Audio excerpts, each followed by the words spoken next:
Venga, compañeros, vamos al lío. Hoy os quiero hablar de un tema interesante, un tema cultural, así que al que no le interesen los temas culturales, ya que pase de este vídeo, que se vaya a un vídeo de esos de los que tiran la moto por los barrancos y cosas de esas, ¿no? Ya sabéis que mis documentales de viaje no están en YouTube, están en nomadatube.es, y tengo que agradecer a todos los que os habéis suscrito, porque ya somos más de 1000 suscriptores, andamos por los 1040 suscriptores, y esto es fundamental porque aquellos que habéis decidido aportar una pequeña cantidad por ayudarme a hacer documentales de forma absolutamente independiente y que no tener que depender de vendérselo a ninguna televisión y poder hacer como a mí me da la gana, porque al final lo que se trata es de hacer tus documentales como realmente quieras, pudiendo ser incorrecto con las opiniones que quieras, dando la interpretación histórica que te apetezca, para los espectadores como vosotros, pues me habéis garantizado el poder completar este año la expedición Trópico Polar, que me voy ahora a finales de febrero a completar el siguiente tramo de Marrakech al Sáhara. Y bueno, pues seguiré haciendo etapas hasta llegar al cruzar la línea del Círculo Polar Ártico, y si consiguiéramos llegar a 1500, yo creo que para el 2024 mi plan sería comenzar la ruta de Alejandro Magno yendo hacia Pakistán. Ya veremos cómo me la tengo que organizar para que sea también por etapas o no sean periodos muy largos, pero me encantaría llegar a Pakistán, ¿no? Como llegó Alejandro Magno, y ver las montañas del Hindu Kush, ¿no? Eso sería flipante, poder hacerlo sin tener que depender de nadie más que de vosotros, de los espectadores. Así que os agradezco muchísimo a los que me estáis dando este grandísimo regalo de la libertad y tener que poder pasar de tener que hacer publicidad ni patrocinios ni nada, tío. O sea que puta madre. Bueno, entonces, siguiendo, lo que voy a hablar es el tema de las lenguas y los alfabetos, que a mí me parece una cosa interesantísima, y que es eminentemente cultural, ¿no? Entonces, ya sabéis, los que no os interesa la cultura, pasad a otro vídeo. Entonces, nosotros hablamos de forma natural, nosotros hablamos y no le damos importancia al lenguaje, y el lenguaje es una de las cosas más maravillosas, que es de hecho lo único que nos diferencia de los animales, porque bueno, la movilidad bípeda nos diferencia de los animales, de los homínidos, de los el género Homo surge cuando nuestra columna se endereza y podemos desplazarnos sobre dos piernas. Desplazarnos sobre dos piernas en el proceso evolutivo de la humanidad tiene unas consecuencias fundamentales, ¿no? Porque primero libera las manos, ¿no? Libera las manos, y podemos utilizar las manos para asir cosas, para manejar cosas y para empezar a tallar nuestros primeros útiles. Tallar nuestros primeros útiles utilizando las manos es importantísimo, porque ¿esto qué significa? Que antes de ponernos a tallar una piedra como locos, ¿no?, a darle golpes sin más, tenemos que tener en la cabeza cuál es el diseño final de esa piedra, cuál es el objetivo de esa piedra. Tenemos que tener una capacidad cerebral abstracta que nos permita predecir cuál va a ser el resultado de la talla de la piedra, ¿no? Nosotros estuvimos tallando piedras 300.000 años, ¿no? Ahí pam, hasta que surgió por fin la industria del metal, la metalurgia. Pero para que surja la industria del bronce, la edad del bronce, pasan milenios, porque tenemos que aprender a manejar, primero identificar el metal,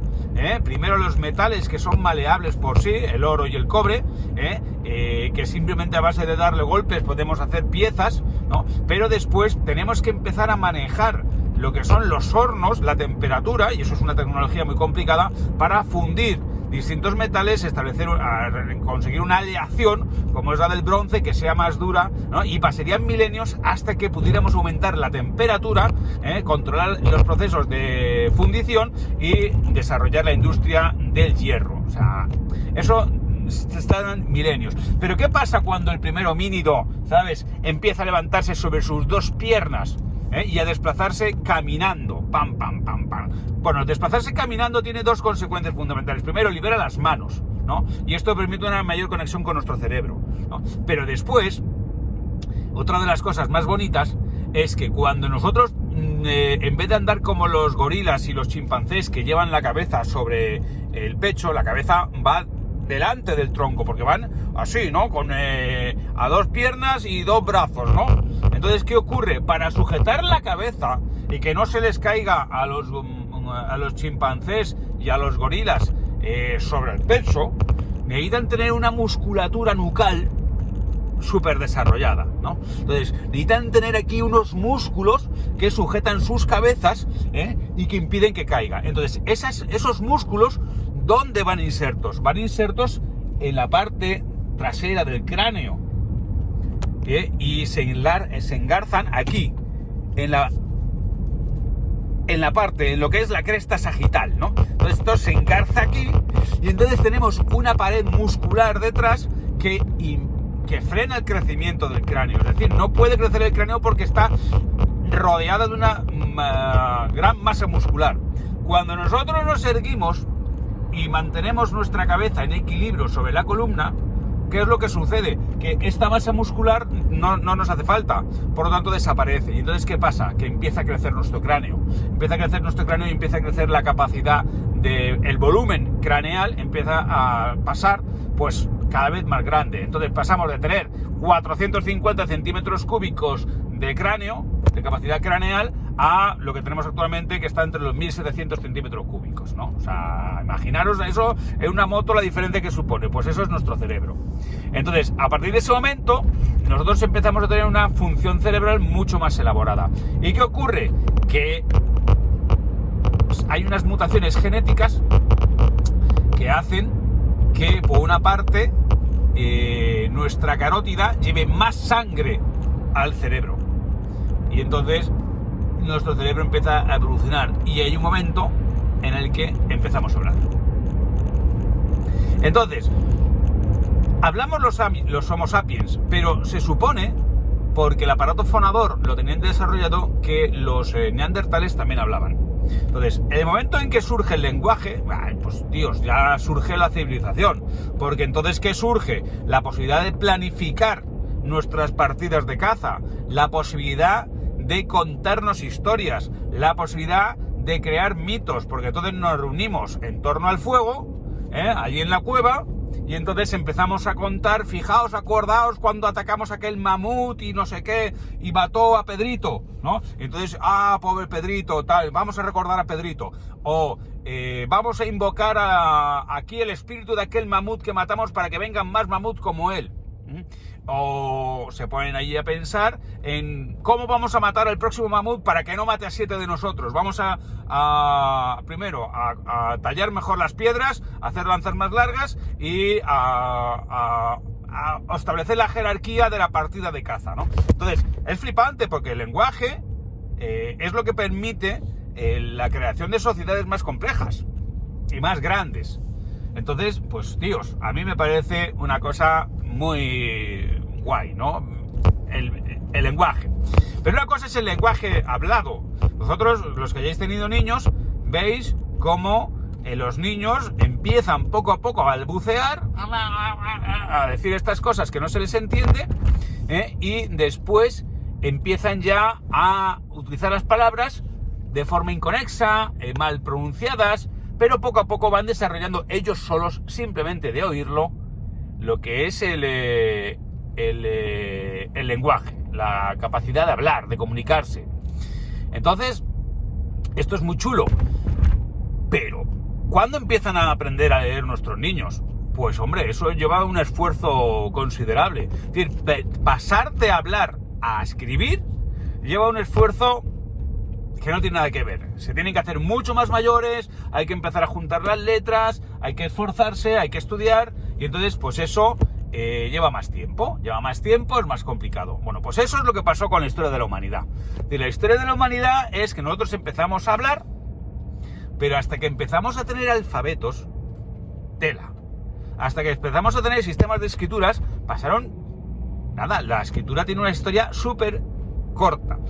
Pero entonces, ¿cuáles son los primeros sistemas de escritura? Bueno, pues el primer sistema de escritura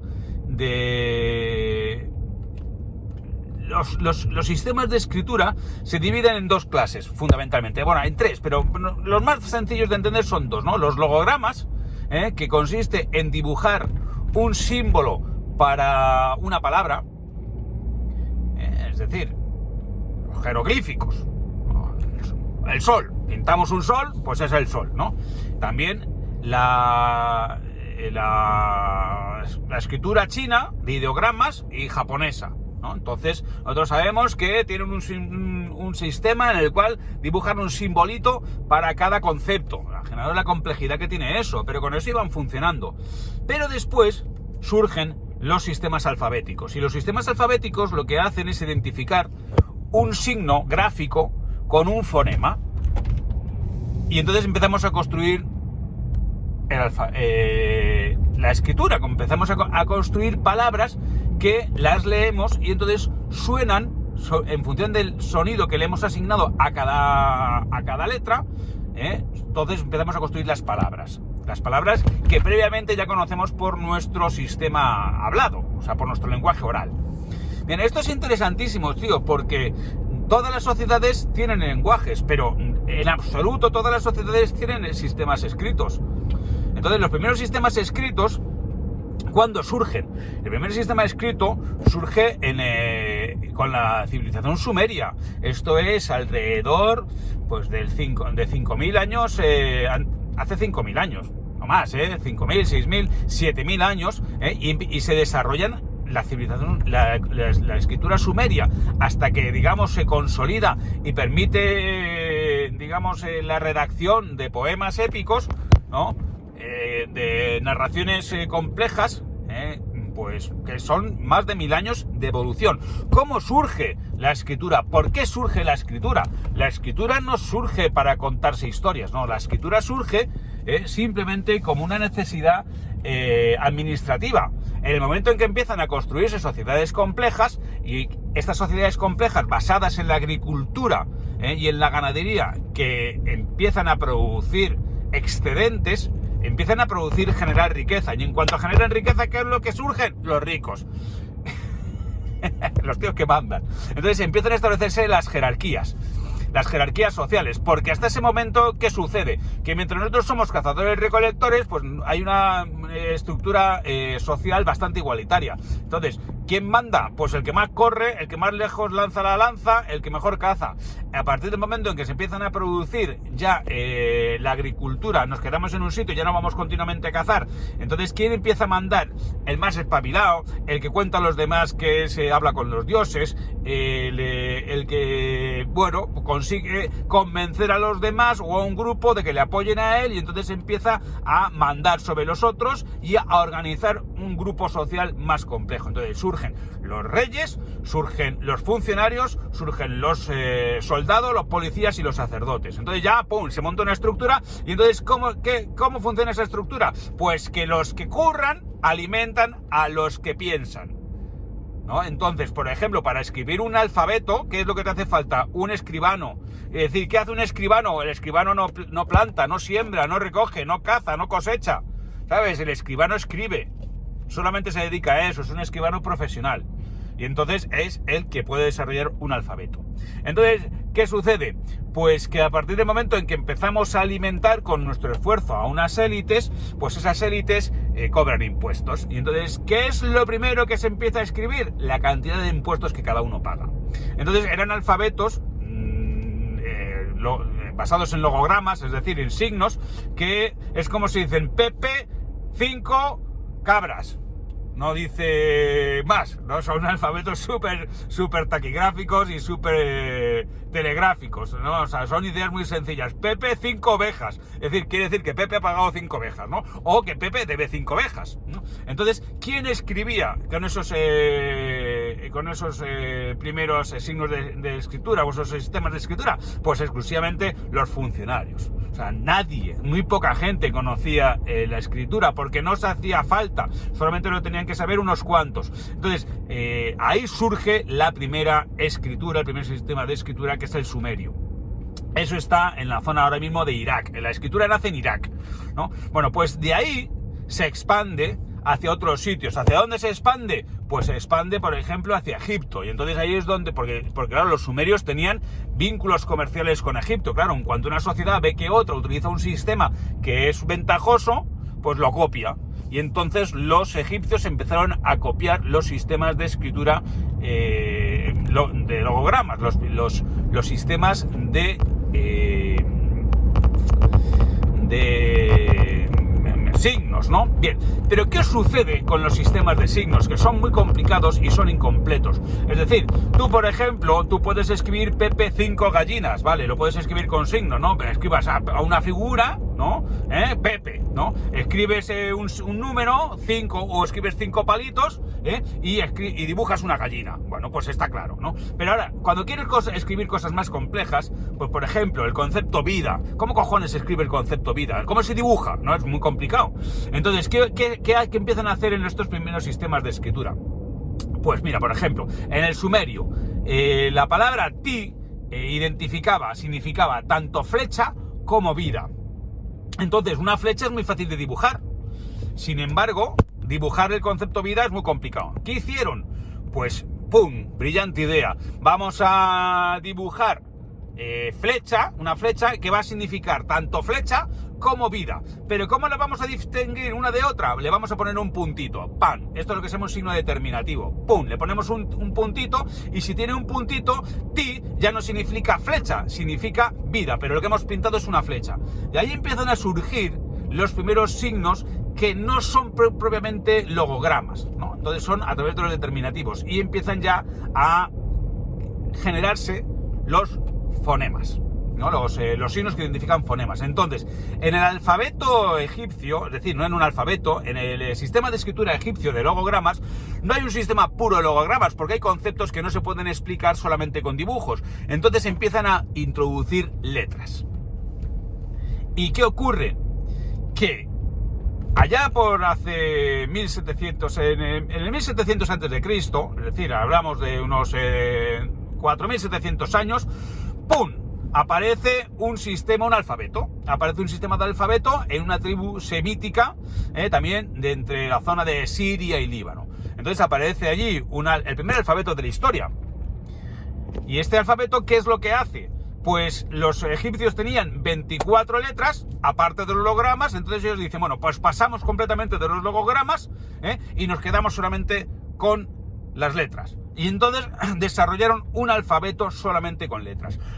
¿Esto qué significa? Que a partir de ese momento solamente se utilizaban lo que eran letras para identificar fonemas. Claro, el problema es que normalmente tenemos muchas más letras que fonemas.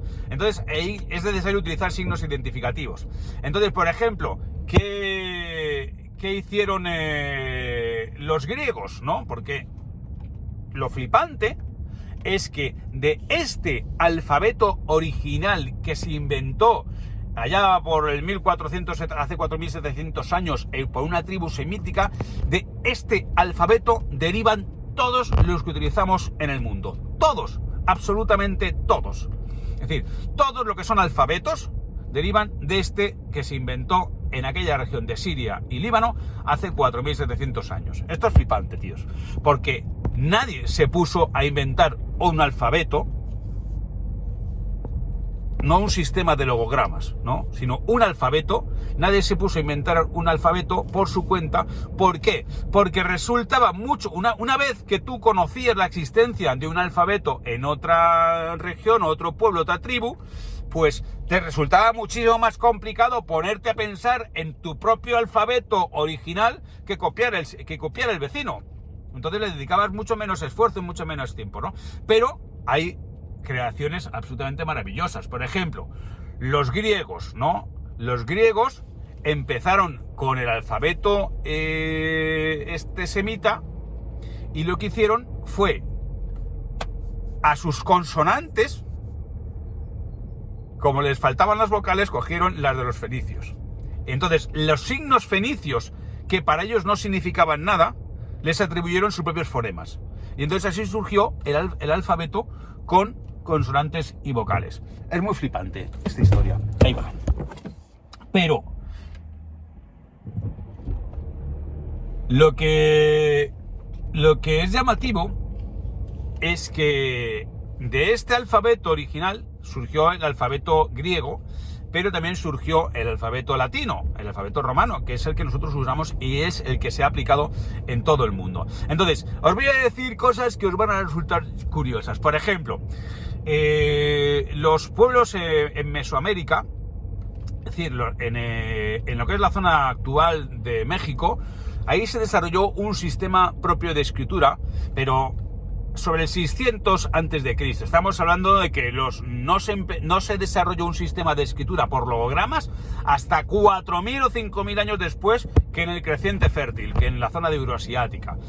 Pero, por ejemplo, los pueblos de Mesoamérica sí desarrollaron un sistema de escritura, no un alfabeto, un sistema de escritura, pero en la zona andina nunca hubo un sistema de escritura. Es decir, los pueblos que hablaban quechua y aymara no tenían alfabeto, pero ni siquiera tenían un sistema de logogramas, tenían un sistema de nudos, llaman los quipús, que te quieren vender ahora los indigenistas, que eran cojonudo y que tal, eso es mentira, eran putos nudos que servían como mucho para saber Pepe paga 5 gallinas, ¿no? Eso, o una cronología muy básica, ¿no? De el rey que vino antes, y entonces era un sistema complicadísimo de nudos que solamente entendían una élite, unos funcionarios, pero que no servía para transmitir conocimientos complejos, porque claro, la escritura, que es lo que permite transmitir conocimientos complejos y crear sedimentos, crear estratos de conocimiento sobre un conocimiento anterior, y sobre la base de eso que está escrito, creas un nuevo conocimiento. Entonces, por eso es tan maravillosa la escritura, porque nos permite avanzar culturalmente.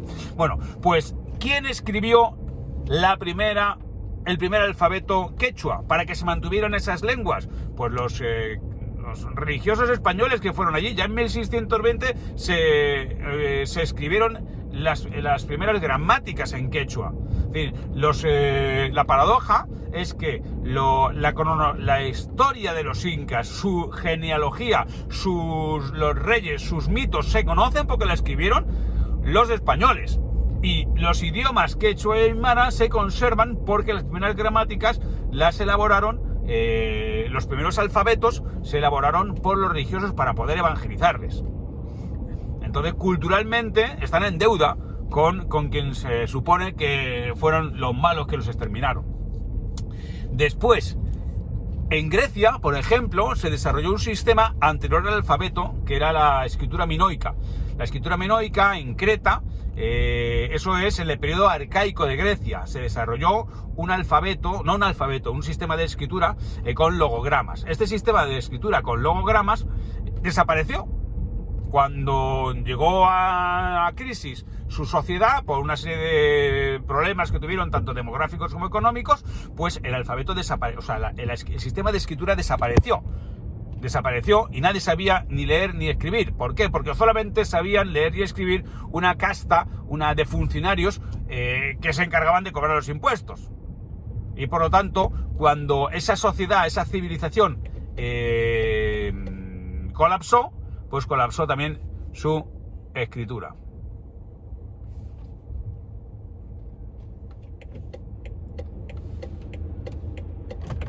Y no sería hasta bastante tiempo después cuando surgieron los sistemas de escritura.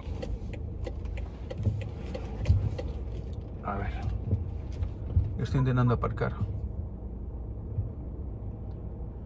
Y tenía aquí un coche de autoescuela, el pobre.